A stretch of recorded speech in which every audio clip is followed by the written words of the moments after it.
आपण पाहत आहात कराड टुडे न्यूज।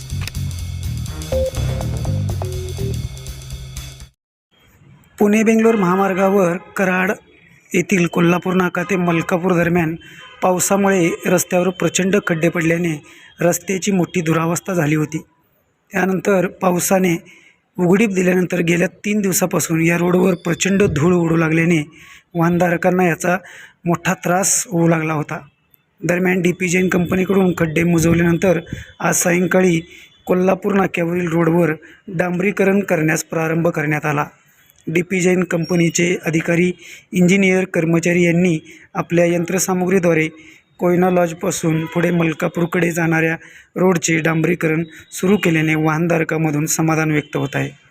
आपण पाहू शकता, कराड शहरात येणाऱ्या वळण मार्गाच्या समोरील हा रस्ता जाधव आर्केड, पुढे कोल्हापूर नाका व मलकापूरकडे जाणारा हा रस्ता असून या ठिकाणी सध्या डांबरीकरण करण्यास प्रारंभ करण्यात आला आहे।